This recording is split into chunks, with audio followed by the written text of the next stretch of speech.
ya kumshukuru Mfalme Zumaridi, Mungu wetu chini ya jua, kwa kunipa neema tena ya kuweza kuingia ndani ya chumba cha madhabahu takatifu, madhabahu ya Mungu Baba mwenyewe, kuingia tena kwa awamu ya pili majira ya saa 9 kamili kwa habari ya kuendelea na ratiba ya mwendelezo wa mlima wetu tulionao.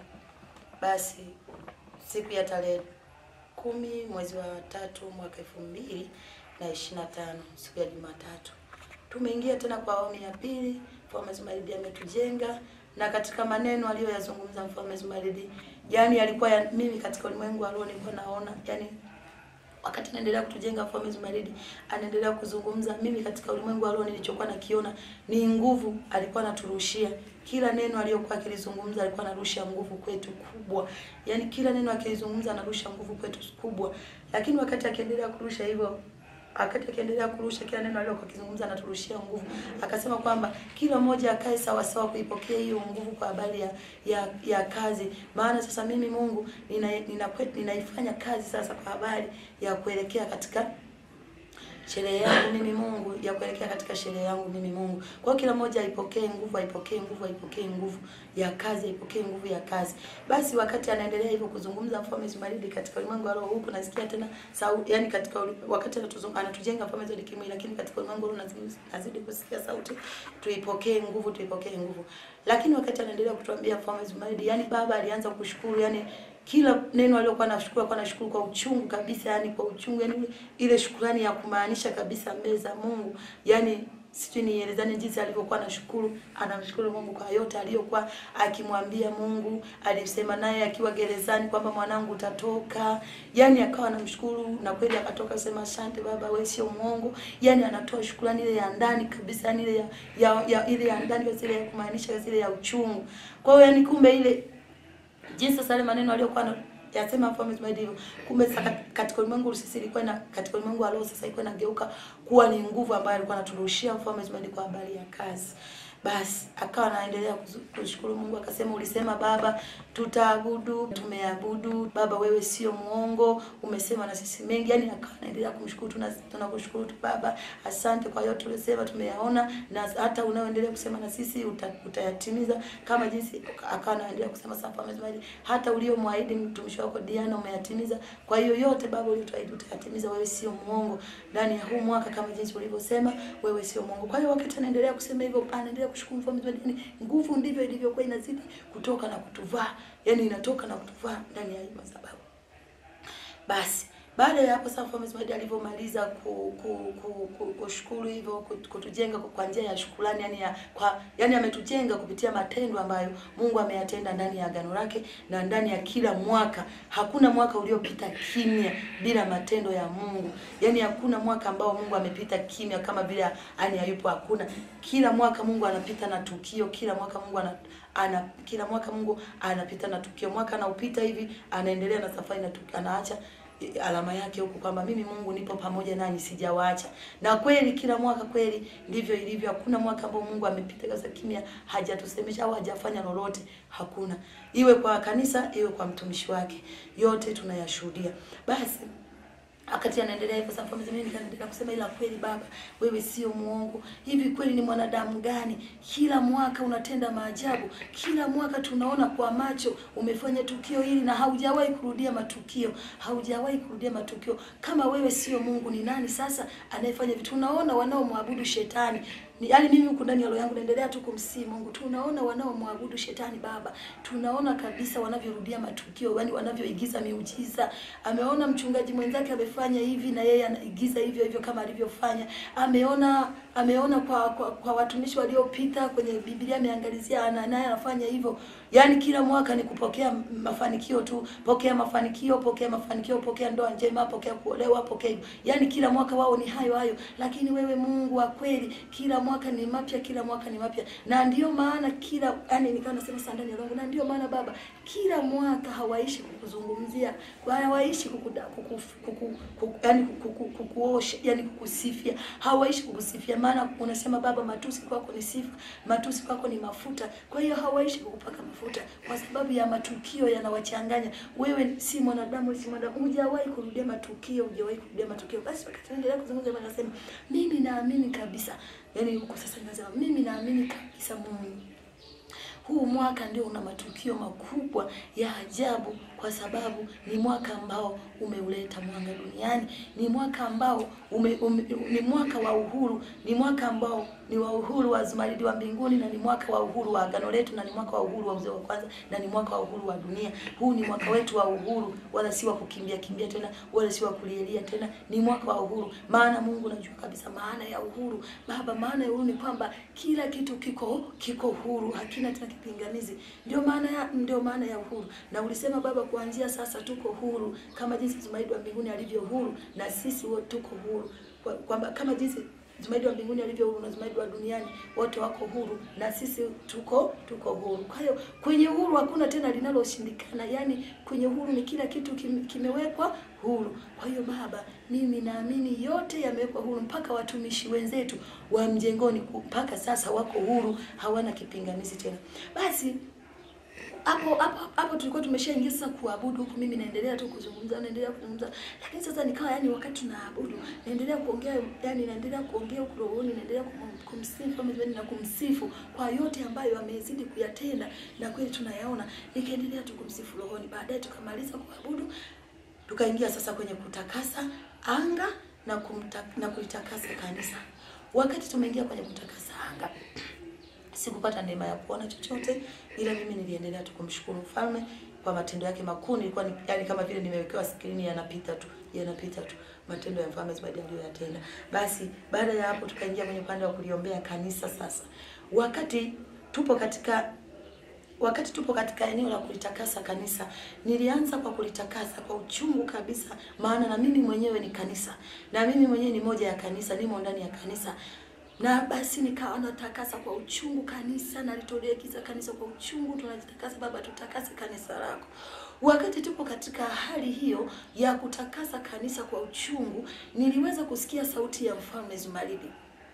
Mfalme Zumaridi akasema kwamba mimi Mungu ni Mungu mwenye upendo, na ni Mungu mwenye ahadi za kweli, kama jinsi ambavyo nilivyoahidi uzao wangu wa kwanza kwamba nitawafikisha kwa namna yoyote ile.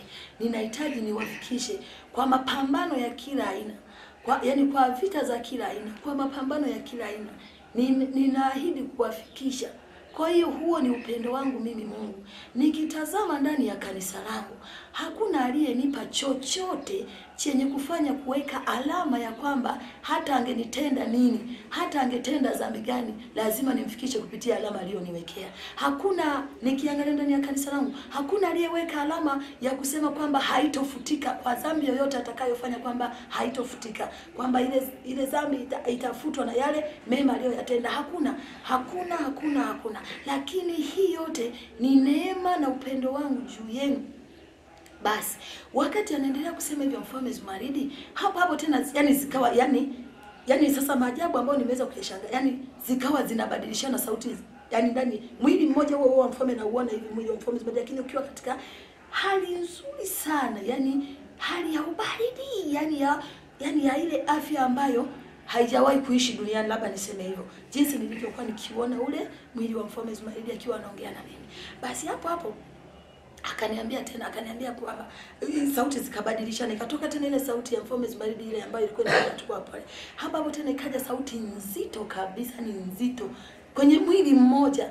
Ilivyokuja ile sauti nzito ya mawimbi, ni nguruma kabisa, kasema kwamba mimi ni Mungu, mimi ni Mungu, mimi ni Mungu. Mwanangu Zumaridi, mimi Mungu nikisikiapo sauti yako tu, mimi Mungu siwezi nikatulia. Mimi Mungu hufanya kila njia, mimi Mungu hufanya kila namna ili niweze kuijibu sauti yako. Siwezi nikaisikia sauti ya mwanangu kipenzi niliyependezwa naye mimi Mungu, alafu nikaendelea kukaa nikajiweka kiziwi. Mimi Mungu sikio langu si zito wala nisisikie sauti ya mwanangu. Mimi Mungu si kiziwi wala nisimsikie mwanangu anasema nini, wala mimi Mungu si kipofu wala nisimuone mwanangu anaomba nini kwa wakati huo. Akasema kwamba mimi Mungu ninasikia mwanangu kila sauti, hata ungeiongea kwa utaratibu, hata ungeiongea kwa upole, hata ungeiongea kwa kuongea tu bila maombi, yani unaongea tu kama mawazo, lakini lazima sauti hiyo mimi Mungu niichukue na kuijibia, ili ujue mwanangu Zumaridi, wewe hujawahi kuwaza hata siku moja, hujawahi kuwaza, bali ni mimi Mungu husema kwa namna hiyo. Sasa mwanangu, hata kile ulichokisema kwa habari ya uzao wa kwanza kwamba baba, ninaomba kabisa kwa namna yoyote uzao huu niufikishe, nimetoka nao mbali, haijalishi wananitenda, haijalishi wananikosea, ninaomba kabisa Mungu wangu unisikie kabisa baba yangu, watu hawa niwafikishe kulingana na jinsi ambavyo nilivyotabika nao. Ani hiyo sauti ya Mungu isiendelea ikasema kwamba yote uyasemayo mwanangu, hata uwe unaongea tu hivi uombi, mimi Mungu niko naongea ndani yako, si wewe uniko naongea, wala si wewe unayewaza. Wewe hujawahi kuwaza mwanangu, na wala ndani yako mwanangu hakuna mawazo, hakuna mawazo, nilishafuta, nimetawala mimi mwenyewe, nimetawala mimi mwenyewe. Kwa kila jambo ulinenalo mwanangu, nimenena mimi Mungu. Je, mimi Mungu ninaweza nikanena jambo na nikajipinga mwenyewe? Mimi Mungu ninaweza nikanena jambo na nikajipinga mwenyewe? Kama ni mimi ninenaye ndani yako, iweje nipinge? Mimi Mungu siwezi nikapinga hata siku moja, siwezi nikapinga. Na ndio maana mwanangu, unapoomba kitu, mimi Mungu naleta ratiba. Hapo tena ikaendelea ile sauti ya Mungu Baba ikitoka ndani ya huo mwili wa mfalme ukiwa mzuri, yani kama hujawahi kuishi duniani. Basi wakati tena hiyo sauti ya Mungu Baba ikiendelea kutoka ndani ya huo mwili wa mfalme Zumaridi, ikasema kwamba mimi Mungu nimeisimamisha ratiba ndani ya kanisa mwanangu, kwa lengo la kulisafisha kanisa, kwa lengo la kuitakasa kanisa, kwa habari ya hatua ninayoiendea mwanangu Zumaridi. Hatua iliyopo, tunakwenda kuvaa vazi, tunakwenda kukalia kiti, tunakwenda kama jinsi ulivyotamka mwanangu, kofia sasa wanaenda kuivaa wanao, wanaenda kulivaa vazi sasa la kwenda duniani, kama jinsi mwanangu nilivyokuvika wewe. Hakuna kitu kilichogoma kwako hata kimoja. Vazi nilipokuja kukuvika mwanangu, nilipokuja kulijaribishia mwanangu kwako lilipita. Mwanga nilipokuja kuujaribishia mwanangu kwako ulipita. Yani kila kitu kilipita, hakikuwa na kipingamizi, kwa sababu niliyekuwa najaribishia ni mimi Mungu mwenyewe, nilikuwa najijaribishia, wala si mwanadamu, wala si mwanadamu, ni mimi mwenyewe nilikuwa najijaribishia. Je, inawezekanaje mimi mwenyewe nijipinge, mimi mwenyewe nijizuie? Hicho ni kitu ambacho hakiwezekani. Basi hapo Mungu Baba akawa amesema sasa ndani ya mwili wa mfalme Zumaridi, akasema kwamba mwanangu, kwa yeyote yule aliyesikia sauti yako, hiyo si sauti ya mwanadamu, hiyo ni sauti yangu mimi Mungu imetawala ndani yako, wala si mawazo ya mwanadamu, wala wala si maneno ya mwanadamu, bali ni mimi Mungu nimetawala, ni mimi Mungu nimetawala ndani yako. Niliyenena na kanisa kwa habari ya kanisa kusameheana, kwa habari ya kanisa kuachiliana, kwa habari ya kanisa kufuta kila kitu. Wanadamu, hakuna mwanadamu ambaye anaweza akakosewa kosa kubwa ambalo likamfanya akashindwa kulifuta. Ambaye ningeshindwa kufuta mlioyatenda kwangu ni mimi Mungu. Je, ni mwanadamu yupi atasimama na kusema Baba umesema tufute madeni, lakini angalia deni ninalodai mimi Mungu nihurumie, ni deni kubwa ambalo lingefanya kazi kubwa kwangu. Ni nani atasimama na kunipinga mimi Mungu? Mimi nimemaliza kusema. Akasema kwamba je, nikisimama na mimi kukudai madeni ninayokudai, ni mangapi umenizulumu mimi Mungu? Ni mangapi umenizulumu mimi Mungu? Je, nikisimama na mimi nikakudai, kwa nini mimi Mungu ninafuta na kuanza upya? Madeni mangapi nimewafutia mimi Mungu? Madeni mangapi nimewafutia mimi Mungu? Wanangu, isikieni sauti yangu itokayo ndani ya kifua cha mwanangu. Ni mimi mwenyewe Mungu nimetawala. Usitena sikieni tena lisikieni, achilieni. Wakati wa kulisafisha kanisa ni huu. Mimi Mungu sasa ninatembea kulitakasa kanisa, ninazunguka kulitakasa kanisa. Na kabla ya kuingia kulitakasa kanisa, mwanangu amenisafishia na kusema achilieni ili Mungu apate nafasi ya kuja kutengeneza ndani yenu, ya kuja kuweka makao ndani yenu. Sasa je, ninapopita kusafisha nikakuta fundo, sio kazi yangu kulingoa hilo fundo, sio kazi yangu kuliondoa hilo fundo au hicho kisiki au hicho kisiki au ukuta uliousimamisha. sio kazi yangu. Umeambiwa poromosha ukuta zote zilizosimama mbele yako. Umeambiwa ng'oa kila doa lililomo ndani yako ili umpe nafasi Mungu. Halafu ukang'ang'ania na kujipa haki kwamba Baba, kwa kweli umesema wewe ni Mungu kabisa na umefika kweli, lakini angalia Baba, niangalia na mimi mwanao. Na mimi nakuamini kabisa, lakini angalia kitu hiki Baba. Akaangalia Baba, angalia kweli kabisa nilimwachia hivi. Akaniambia kwamba kupitia hivyo mnavyonena, baada ya mimi Mungu kupitisha sauti hiyo ilikuwa ni sauti yangu mimi Mungu nimeisimamisha mbele ya kanisa. Kanisa ilikuwa ni jukumu lenu kupiga hatua mara moja na kuachilia. Haijalishi mlitukanana, haijalishi mmezulumiana, haijalishi mmezalauliana au mmeneneana mabaya, mkatamkiana mabaya na mkafungana nyinyi kwa vinywa vyenu wenyewe. Achilieni ili vifungo vifunguke kwenu. Akasema kwamba unaweza mkafungana nyinyi kwa vinywa vyenu, kwa kukoseana nyinyi ukatamka huyu kabisa amenifanyia hivi kabisa. Zumaridi ni Mungu atamtengeneza. Hilo tayari umetamka kwa kinywa chako ni kifungo. Tayari umemtamkia mabaya katika utumishi wake. Kweli nyinyi vinywa vyenu vimetakaswa. Lakini wakati anasema hivyo akasema, mimi Mungu nimesema achilieni. Haijalishi ni mlima mkubwa kiasi gani, uporomoshe ili unipe nafasi mimi Mungu. Kanisa, poromosheni milima yote, poromosheni kuta zote, angusheni kuta zote ili mimi Mungu mnipe nafasi. Nipeni nafasi ili mimi Mungu nianze kuwajaribishia mavazi. Akasema hivyo, Bwanangu nimejaribishia vazi lake amelivaa, na nyinyi sasa nakuja. Sasa je, ninapofika sasa nakutana na hiki, je vazi litaingia? Vazi litarudi kwangu mimi Mungu. Na mimi nikirudi siwezi kukurudia kwamba wewe tengeneza, nimeshatanguliza ujumbe. Nyinyi ni watu wakubwa sana katika ulimwengu wa roho, si wa kurudiwa kila wakati. Maana sasa nyinyi ni tegemeo la dunia, nyinyi ni tegemezi la dunia, Dunia inawategemea sasa na dunia inawasubiri sasa.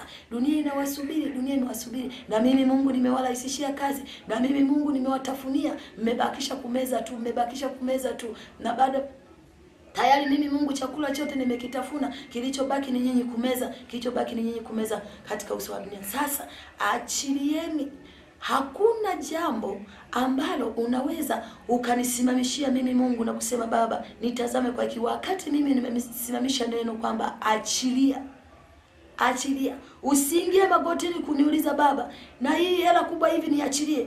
Na huyu kweli alinichukulia mume wangu niachilie. Kweli huyu nilisikia anafuatilia hiki niachilie. Kweli huyu nilisikia ananisema hivi niachilie. Kweli nimesema vyote sijachanganua.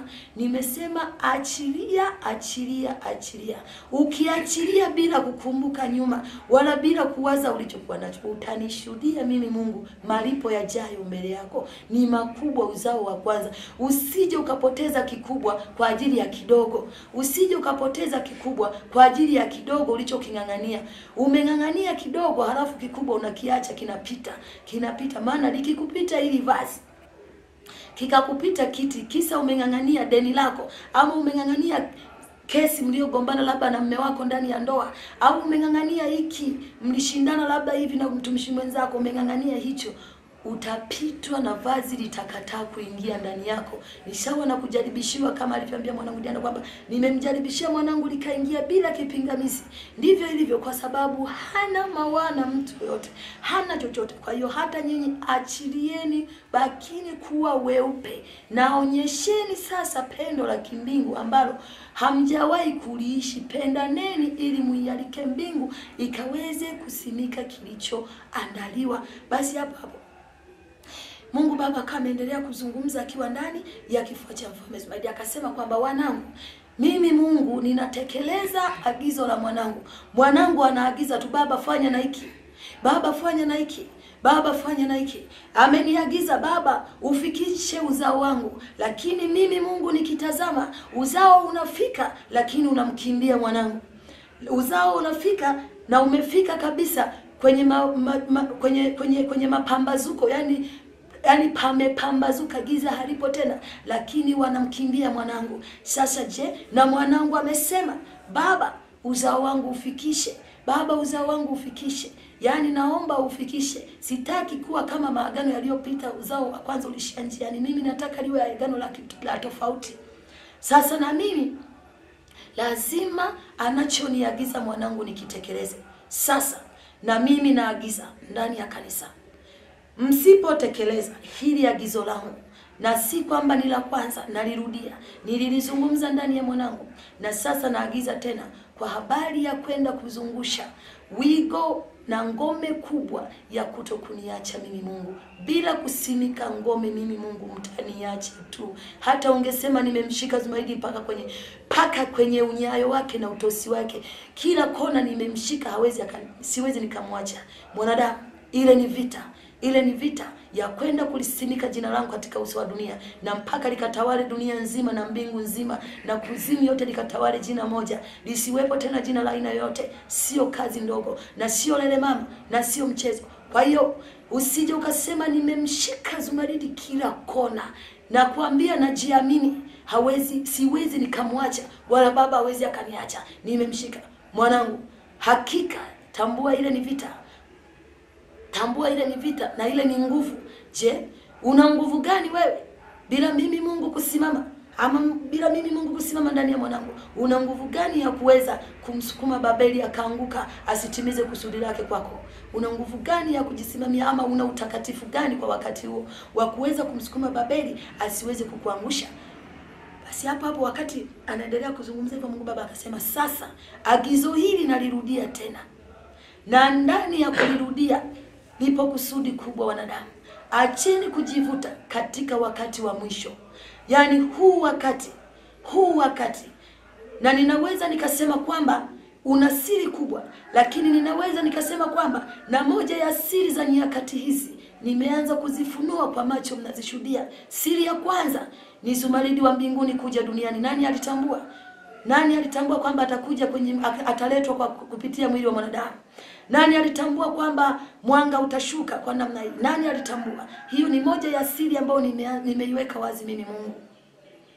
Na siri ya pili akasema, na siri ya pili ni juu ya kufunua mwaka wa matendo yangu mimi Mungu. Nani alitambua kuwa mwaka 2025 ndio wa matendo yangu mimi Mungu? Nani alitambua? Sasa hizo ni siri ambazo nimewawekea mezani, na wewe kuitafuta njia yako. Ni wakati wa wewe kuitafuta njia yako. Iko ndani ya siri za Mungu ili ukakutane na maajabu yangu mimi Mungu, ama uko nje. Ndani ya hizi siri mbili, wewe mwenye ufahamu wa kimungu na roho wa kimungu utangamua na kutambua, mbona haya hayakuwepo, yamekuwa leo, mbona kwa sasa yapo, kuna nini? Utangamua na kuanza kukimbia, sio kujivuta. Akasema kwamba agizo hili ninalirudia juu ya mwaka huu ninaoendea mimi Mungu. Ninalirudia agizo hili, kila mmoja ndani ya huu mwaka ama ndani ya ratiba ijayo asikose kunyoosha mkono wake. Mwanangu Zumaridi, ninatamka mimi Mungu, ninaomba orodha ya majina ya wale ambao wamekamilisha tayari. Nianze kazi ya kuisuka ngome ya kutokuniacha mimi Mungu. Ni wanaisuka ngome ya kutokuniacha mimi Mungu kwa kuvunja kupitia, akasema kwamba kupitia mkono wako, mikono yao. Mimi Mungu nimenyoosha sasa maajabu yangu kuyafunua duniani, na wao wanyooshe ili wasiniache kupitia maajabu hayo, wasinikimbie. Waambie mwanangu Zumaridi kwamba mimi Mungu nimeagiza. Naomba sasa na yahitaji, msinicheleweshe mimi Mungu. Ninahitaji agizo la mwanangu juu ya majina kuingia humo. Nani alijua siri ya majina hayo? Mimi Mungu nakuja kufanya. Nikatetemeka, nikasema na mimi ni mmoja wa kutokuwemo ndani ya haya majina, itakuwaje? Hapo sasa ninavunja, ninapiga roho ya uasi, ninapiga Mungu atukukimbii, hapo kwa kujiamini kwa namna zote. Lakini ndipo lilipokuja kunifanya neno, sauti ya Mungu ama agizo la Mungu alilokuja kulitoa, ndio likuja likanifanya nikaanza kuvunja kwa machungu kabisa, kwa kurudi nyuma kidogo, kwamba na mimi sijagusa mkono wako. Na sasa Mungu anahitaji majina akifunga. Je, sisi ndio tutakao mkimbia sasa? Sisi ndio tutaonekana tunajiamini sasa, kwamba tulijiamini tutafika, alafu tunashindwa? Kumbe jiaminishe kwa yote ambayo Mungu anayoyatamka uyatekeleze. Basi akasema, mwanangu Zumaridi, agizo hili Ninalirudia tena mimi Mungu, ninahitaji majina ya wale ambao tayari wamenyoosha mikono yao. Haijalishi hawajakamilisha, haijalishi wamekamilisha. Wale ambao tayari wametekeleza sauti yangu kwa haraka, hata kama hajakamilisha, ila ameanza kuitekeleza sauti kwamba Mungu asione nimepuuzia, kwa hiki natanguliza, kwa hiki natanguliza. Na wewe uliyetanguliza hujakamilisha, usiseme sasa kwamba jina langu limeshaenda, haina haja ya kutoa. Ninahitaji kama jinsi kiwango kilivyo, ninawaomba uzao wa kwanza. Kama baba yenu alivyoomba baba, naomba. Ameniomba na mimi siwezi nikaacha kutekeleza agizo la mwanangu. Lazima nilitekeleze. Na nyinyi tekelezeni agizo langu nililowaagiza nikiwa ndani ya mwanangu Zumaridi. Na sasa nawaagiza tena, nahitaji majina ya sadaka takatifu nilizoziomba, maana zinakuja ndani ya madhabahu takatifu yangu mimi Mungu. Hayatatoka bure, watashuhudia. Hata lingekuja seke gani, hata lingekuja gharika gani, hawawezi wakayumba, maana nimewashika ndani ya madhabahu yangu takatifu. Mpaka nitatoka nao, mpaka nitatoboa nao, mpaka wataushuhudia uso wa dunia, jinsi dunia ninavyoitetemesha mimi Mungu kwa maajabu, kwa sababu nimewasimika na kuwazungushia ngome. Mwanangu Zumaridi, mimi Mungu nilichokiamua, akasema kwamba mimi Mungu nilichokiandaa kwa wanao baada ya kuwavika. Akasema kwamba baada ya kuwavika katika tena, kabla ya hapo akasema kwamba kabla ya kuwavika vazi hili mwanangu, kabla ya kuwavika vazi hili na kuwakalisha kwenye kiti na kuwavika kofia na kuwakalisha kwenye kiti mwanangu, kabla ya hayo kuyafanya ndani ya ile sherehe, ninahitaji mwanangu nianze sasa kuisuka ngome. Nianze kuisuka ngome, asiwepo wakuwa nje na hiyo ngome. Na kuhakikishia mwanangu, mimi Mungu ninayeona mbele, ninakuhakikishia kwamba yeyote yule atakayekuwa nje ya ngome ndio atakayekuwa wa kwanza kunisaliti na kunikimbia mimi Mungu. Sasa anajiamini kwamba nilicho nacho kinanitosha, ama ninachokisikia kinanitosha, ama ninachokipokea ndicho. Mwanangu, mimi ni Mungu, mimi ni Mungu. Huu wakati sio walele mama, ni wakati wa kukimbizana. Mwanangu, kama katika jangwa, kwenye jangwa, kabla ya jangwa kutokea mwanangu, niliwaita uzao wa kwanza nikiwa ndani yako, kwamba waje wapokee, yani waje wapokee neno lenye kuwaimarisha, waje niwasuke mimi Mungu. Hata likitokea lipi, watambue ni hatua ya kwenda mbele. Lakini je, waliovuka ni wale ambao hawakuepo ama waliokuepo? Na waliokimbia ni wale walikuepo ama hawakuepo? Nikaanza kujibu mimi haraka, baba, waliokimbia kwa haraka waliokimbia walikuwa wavivu kuepo kwenye neno, na waliokuepo baba hawakuhudhuria sawa. Akaniambia kwamba, akasema hivyo ndivyo ilivyo. Mimi Mungu ninaposema ninakuwa ninamaanisha, na nimeona sasa ninaanza kulisuka kanisa. Ninaanza kuisuka ngome ndani ya kanisa. Ninaanza kuwazungushia kanisa ngome isiyotikisika kamwe, wasiweze kung'oka ndani ya ile ngome. Ninaanza kuifunga ngome. Wewe nitakaye kufungia nje ya ile ngome, tambua hata jogoo akiwika sasa hivi, wewe utakimbia tu. Yani utakimbia, maana ile ngome ni nguvu, na hiyo nguvu inasukwa kwa kunyoosha mkono wako mwenyewe. Sadaka yenu niliyoiomba mimi Mungu, kwamba iwe ni sadaka takatifu, maana ina siri kubwa ya katika uzao wako wa kwanza, ama katika utendaji wako wa kazi. Ina siri kubwa sadaka hiyo, ina siri kubwa. Ndio maana nikaiomba sadaka takatifu, ili sasa nikaisuke ngome mimi Mungu, nikafunge ngome.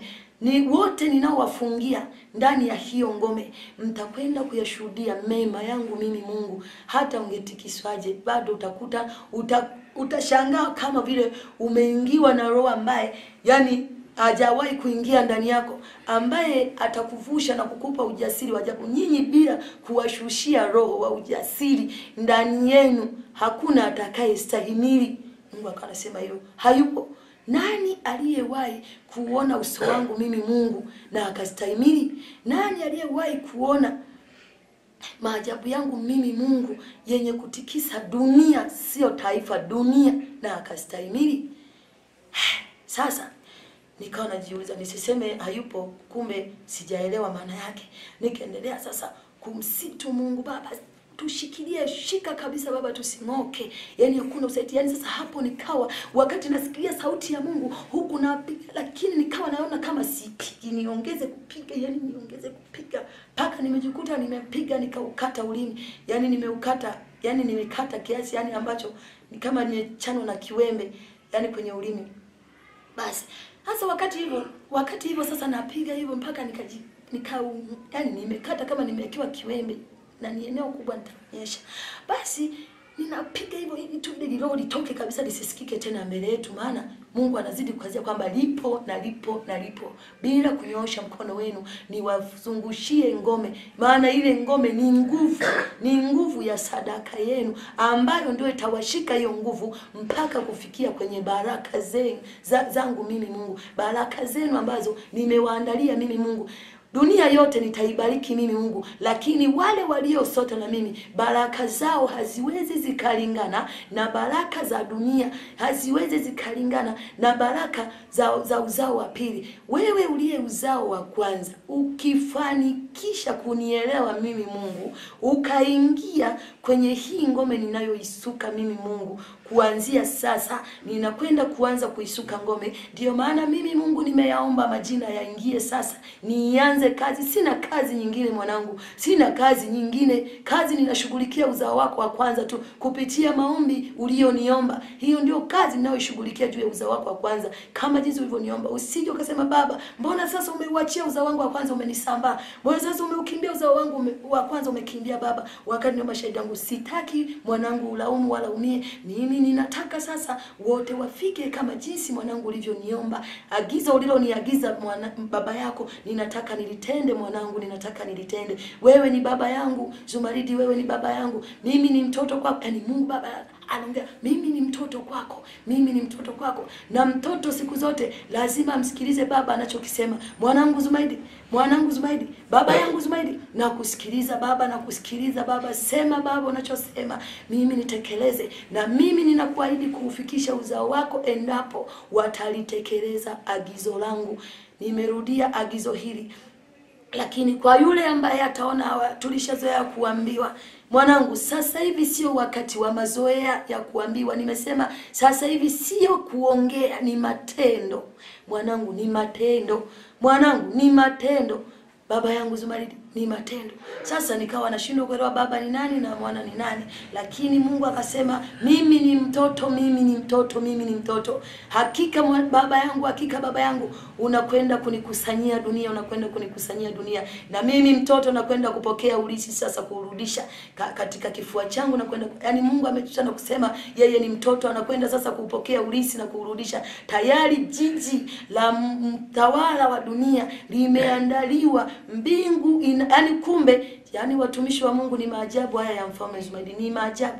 Sisi tunalilia Mungu aikunje dunia. Mungu amemaliza kuikunja dunia. Yeye sasa hivi anaandaa makao, yani anaandaa jiji la uzao wa, yani anaandaa jiji la uzao Mfalme Zumaridi, yani jiji la dunia katika ufalme. Yani linaandaliwa jiji sasa la mtawala wa dunia, yani jiji la mtawala wa dunia. Sasa nikawa najiuliza, sasa baba, yani kumbe Mungu atakapoanza kutenda, wapo watu atakaanza kuwavuna na kuwapeleka kwenye jiji la mtawala wa dunia. Hawachangamani, ni wale ambao watakuwa wamevunwa kwenye wakati wa utukufu wa Mungu umeshaonekana duniani. Watakuwa sehemu yao takatifu, ambao kwamba walivunwa wakiwa hawajampokea Mfalme Zumaridi, wakaingia, yani wakaingia baada ya kuyaona matendo ya Mungu, yani usura ya Mungu walipoiona tu, yani tayari, yani watu kaanza tu kuvunwa tu, yani mtu anampokea Mungu paka anapitiliza, anajikuta anasifu na kuabudu. Akasema nipo katika maandalizi makubwa mwanangu, nimeshamaliza kazi, sina mangaiko tena, ninalisuka jiji la mtawala wa dunia. Wewe mwanangu, hakuna anayelinganishwa na wewe katika watumishi wote waliotendeka, waliopita duniani. Hayupo hata mmoja, hayupo hata mmoja. Na shangaa mimi Mungu, hata wanaosema kwamba Hata wanaosema kwamba Zumaridi ni pepo, ni kweli mwanangu, lazima waseme ni pepo, maana uyatendayo hayaendani na mapepo walionayo. Uyatendayo mwanangu hayaendani na pepo walizonazo ndani yao, hawaendani. Wamejaribu kumkemea pepo wa Zumaridi, lakini pepo achomoki anazidi kupepea. Huipo ndipo watajua ni pepo yupi, na ipo siku watajikuta ndani ya jiji la huyo pepo waliyemsema, wakisujudu na kuimba haleluya haleluya. Mwanangu Zumaridi, nimeamua kusema sasa mimi Mungu, maana unalia kila leo na kuona kama sikusikii mwanangu. Mimi Mungu nasikia, mimi Mungu nasikia. Ni mbingu nzima inajenga mwanangu. Mimi Mungu ninaliandaa jiji, ninaliandaa jiji.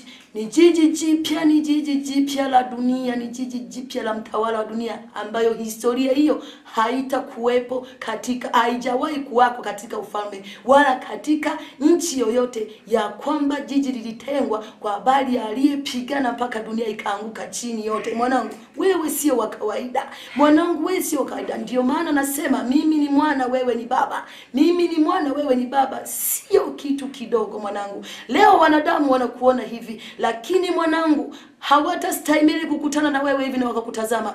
Yeyote yule akutana naye anadondoka.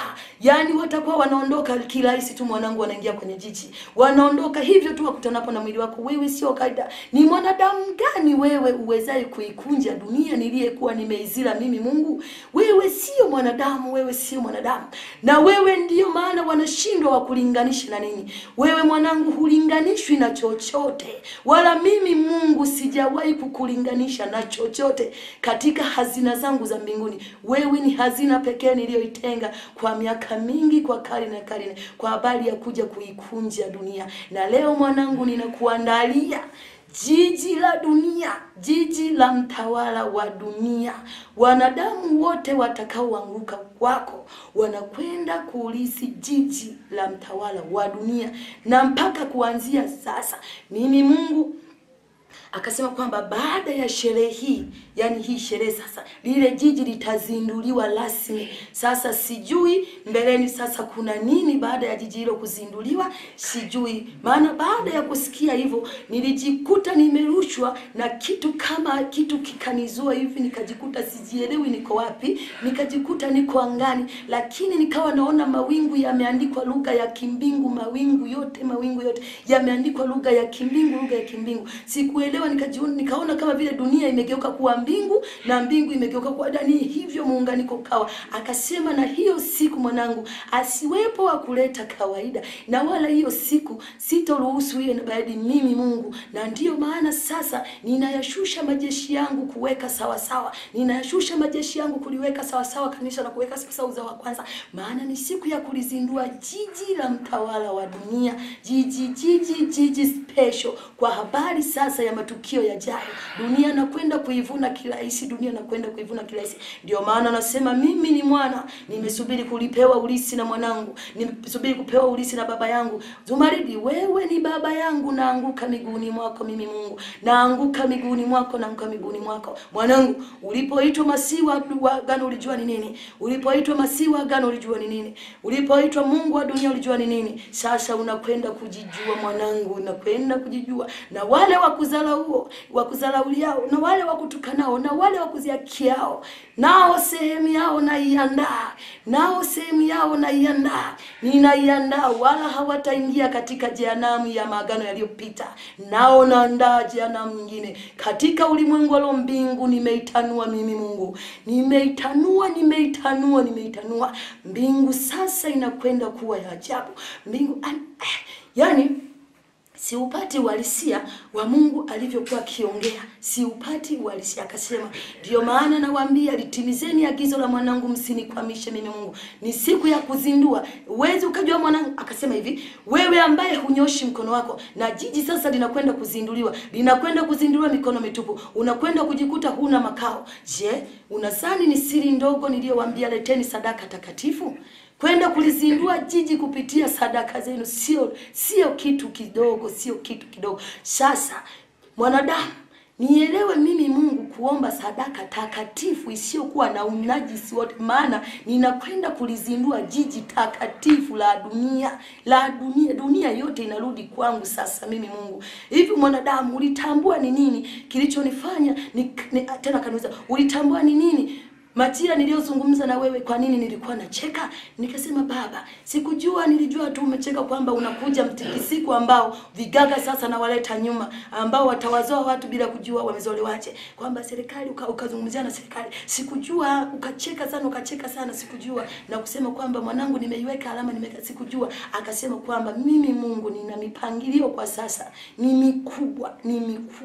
mikubwa kwa habari ya kuibeba dunia yangu sasa, ya kuibeba dunia yangu. Na wale wote wanisiakio na kunikataa, wasiponielewa hata kwa matendo, mimi Mungu siangushwi na matusi yao, mimi Mungu siangushwi na silaha zao, mimi Mungu sikwamishwi na sura ya aina yoyote ile, na silaha ya aina yoyote. Silaha zote zimetoka kwangu, na silaha za shetani nimeangamiza. Hakuna silaha itakayonyanyuliwa na kufanya kazi kwenye wakati wangu mimi Mungu. Wanadamu, nimeamua mimi Mungu kuweka wazi vitu ambavyo ninavitenda mpaka sasa. Maana baba yangu Zumaridi asija akasema, Baba, huu mwaka usinisahau, Baba usinisahau. Sijasahau mwanangu. Maandalizi nilio nayo katika ufalme mwanangu ni makubwa. Watakatifu wanatikisa vichwa, watakatifu wanatetemeka, mbingu inatetemeka. Tangu nimetenga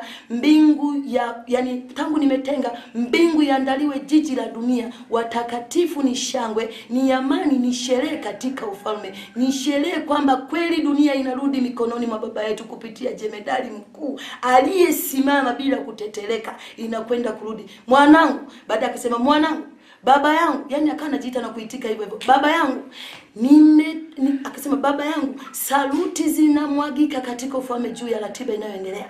Saluti zinamwagika, heshima, watakatifu wanakuogopa baba yangu, na mimi Mungu sina budi kukuogopa. Na kuogopa mwanangu hatua ulioifikia, hatua ya kwenda kuangukiwa na dunia mwanangu. Hivi mwanangu, baada akarudi tena.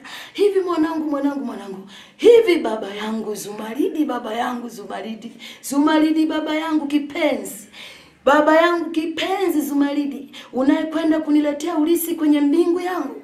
Zumaridi baba yangu, Zumaridi baba yangu, hivi baba yangu unakwenda kuangukiwa na mataifa.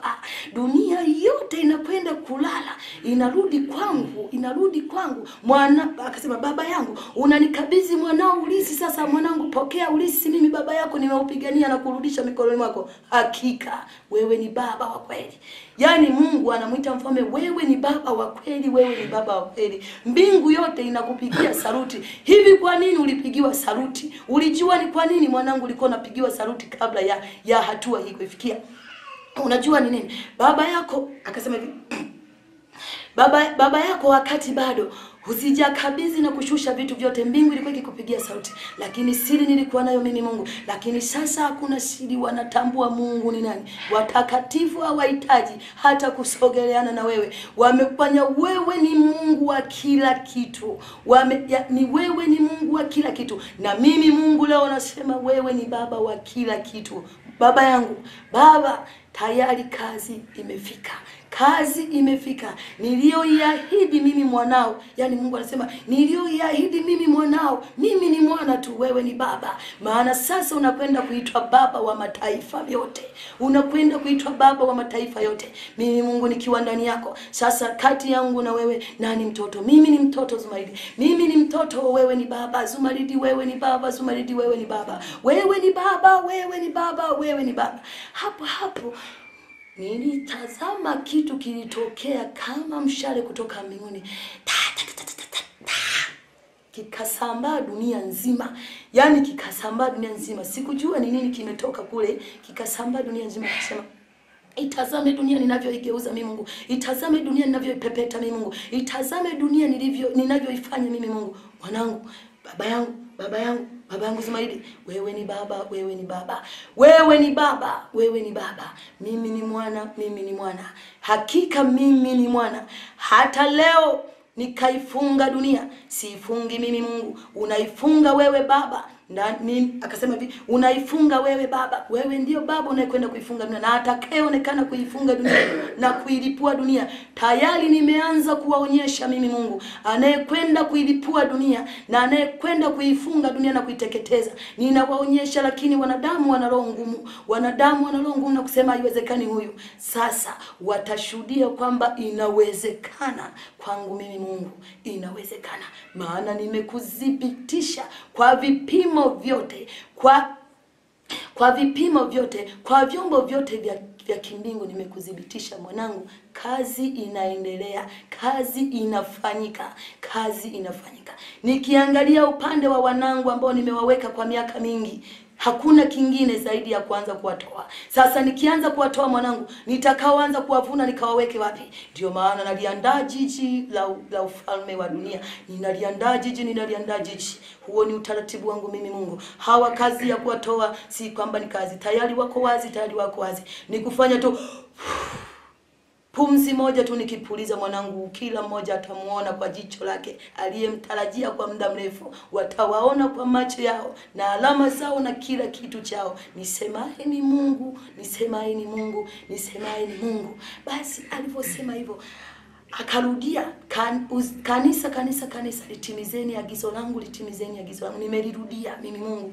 Sasa hilo ni jiji la dunia, la mtawala wa dunia. Sasa na wewe uko ndani ya mtawala wa nini? Si uko ndani ya mtawala wa dunia? Je, usiponyoosha kulizindua jiji, utaingia wapi? Utajikuta unatenda kazi katika uzao wa kwanza ambako unafika mwisho, lakini kule usimiliki na kutawala, kwa sababu hukunyoosha katika nani ya mwisho ya kwenda kulizindua jiji ninaloliandaa mimi Mungu. Wanadamu, msicheze na utawala wa dunia, usicheze na Mungu wa dunia. Huyu ndiye niliyependezwa naye mimi Mungu. Huyu ni baba. Mbingu yote inaimba Baba Zumaridi. Mbingu yote inasujudu. Mbingu yote inamtukuza. Ninamtukuza milele na hata milele. Mimi Mungu, kazi nimeianza. Basi baada ya hapo sasa ile sauti ya Mungu Baba ikakata. Sasa wakati nakata nilikuwa mawinguni, yani nilikuwa juu ya mawingu, yani sijui nilikuwa ndani kabisa ya mawingu, maana sikujua nilikuwa wapi. Lakini wakati huo naona mbingu, ninaona mawingu yote, yani ninaona kila kitu. Lakini huku sasa nikawa kama vile nimefungwa kabisa, huku sioni chochote kinachoendelea. Kwa hiyo nikaendelea sasa kumsifu Mwenyezi Baba, fungua milango. Huku napiga sasa. Wakati napiga naambiwa kwamba sameaneni. Haupo tena wakati wa kuja kusameheana. Achilianeni ili mnipe nafasi ya kujaribishia mavazi ndani yenu na yaingie yasikwame. Sasa wewe uliye king'ang'anizi, ng'ang'ania.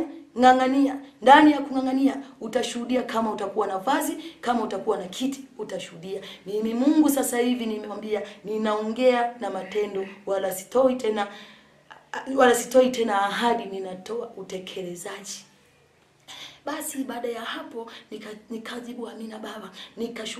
Nikashuhudia sasa, nikaanza kuona sasa majeshi ya mbinguni sasa. Lakini sasa nikawa nimeona, yani sikuchanganuliwa hii ni dunia, sikuchanganuliwa hii ni kuzimu, sikuchanganuliwa hii ni mbingu. Nikaona ni kitu kimoja, rangi moja nyeupe imetawala, dhahabu tupu. Yani naona, lakini ninaona jeshi la mbinguni la kivita linapambana. Lakini jinsi kwa linapambana, linavunja mageti ndani ya uzao wa kwanza. Kwa linavunja mageti, akasema kaeni sawa sawa. Mimi Mungu nataka nitimilize agizo la baba yangu. Nataka nitimilize, baba yangu ameniagiza mwanangu, nataka nifike na uzao wa kwanza. Yani Mungu anasema kwamba nataka, yani Mungu Baba anasema atekeleze agizo la baba yake ambalo ameagizwa kwamba mwanangu, nataka unifanyie hiki kwa watoto wangu. Yani Mungu sasa ndio anaitwa mwanangu, afanye kile kwa watoto wa Mfalme Ismaili.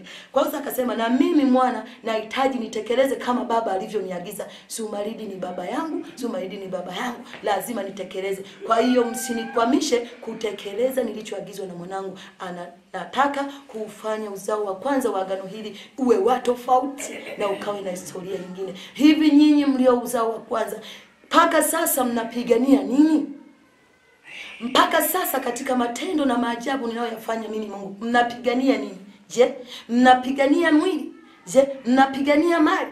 Je, mnapigania ndoa? Je, mnapigania watoto? Je, mnapigania nini? mpaka sasa kwa maajabu niyafanyayo mimi Mungu. Mpaka sasa jichunguze, uliye uzao wa kwanza. Ndani ya roho yako unapigania nini mpaka sasa? Je, unalipigania jiji jipya la mtawala wa dunia? Je, unaposikia yeye ni lango, unajua ni nini? Angalia mbingu inavyogeuzwa kuwa jiji la dunia, ambalo sasa jiji la mtawala aliyeitawala dunia. Watu wanaowavuna sasa kuwapeleka hawatachanganywa na wakina Kristo, sijui wale wa Kristo, sijui wale wa Ibrahim. Wale ni wa mtawala ambaye ameifanya dunia ikatazama tena na Mungu, na Mungu akairudia na kuivuna yote kuirudisha kwake. Yani Mungu, watumishi wa Baba, Mungu Baba amani aliyo nayo juu ya mfalme, yani kiasi kwamba anavyoongea kumuita mfalme Baba, yani kiasi kwamba anamaanisha kwamba asiguswe, yani kiasi kwamba Baba asiguswe na mtoto. Sasa tujiangalie mimi na wewe.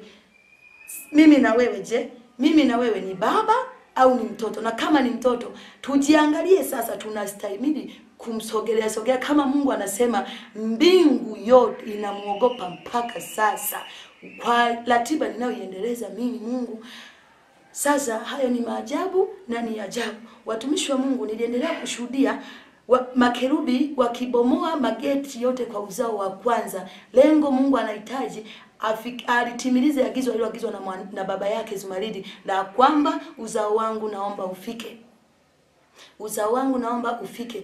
Sasa yani kazi inayofanyika sasa ni kulitakasa kanisa na kubomoa mageti yote na kutoa makwazo yote, ili kanisa liwe jeupe siku ya sherehe. Yani kisiwepo chochote. Yani Mungu anachotaka ni mbingu yote imwagike duniani, na dunia igeuke kuwa mbingu, kwa habari ya kulizindua jiji la mtawala wa dunia. Kwa habari sasa, sijui baada ya kuzindua, hajasema, siwezi nikaongeza, baada ya kuzindua jiji hilo sijui anafuata nini. Baada ya kuzindua jiji hilo kupitia hii sherehe ya mtoto mwanga ambaye tumempokea, sijui baada ya kulizindua jiji analoliandaa Mungu, sijui kinafuata nini. Na wakati huo akiwa ameshatujengea ngome, ameshatuzungushia ngome, ametufungia ndani ya ngome. Sasa tukifungiwa, Baba tusaidie hivyo. Yani mimi nashindwa hata nisemeje. Kwa hiyo watumishi wa Mungu, haya niliweza kuyashuhudia wakati tukiendelea kuomba, lakini Mungu amesisitiza sana kwa upande wetu tulio uzao wa kwanza, kwa upande wetu tulio kanisa. Haijalishi,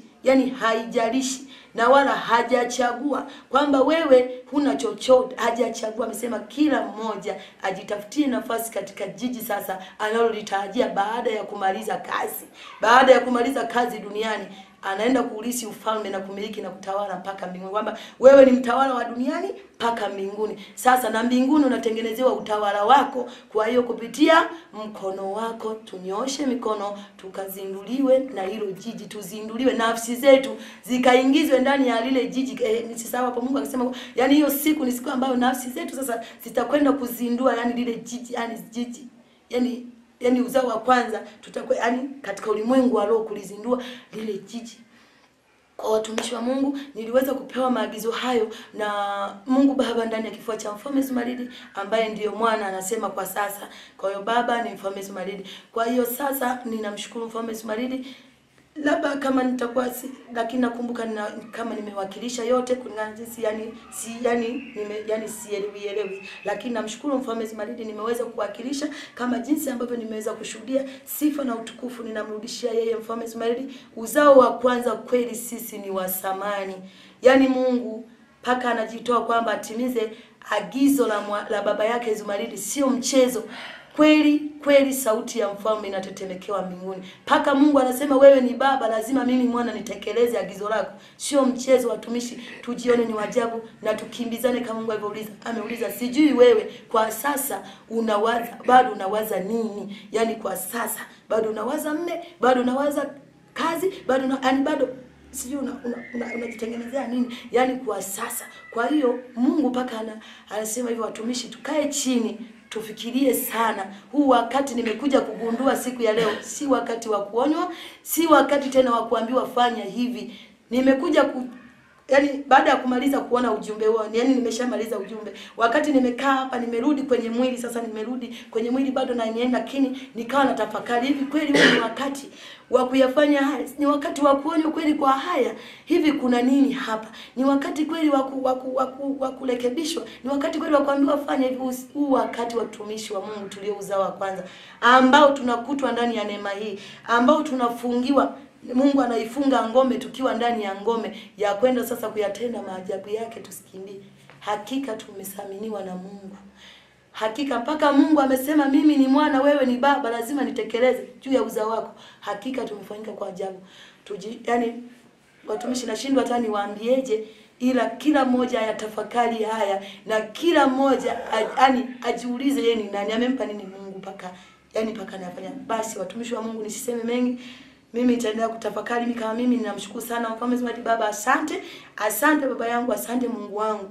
Asante Mungu wetu wa dunia nzima na mbingu nzima ambayo unaiandalia jiji. Asante Mfalme Smart. Asante baba yangu.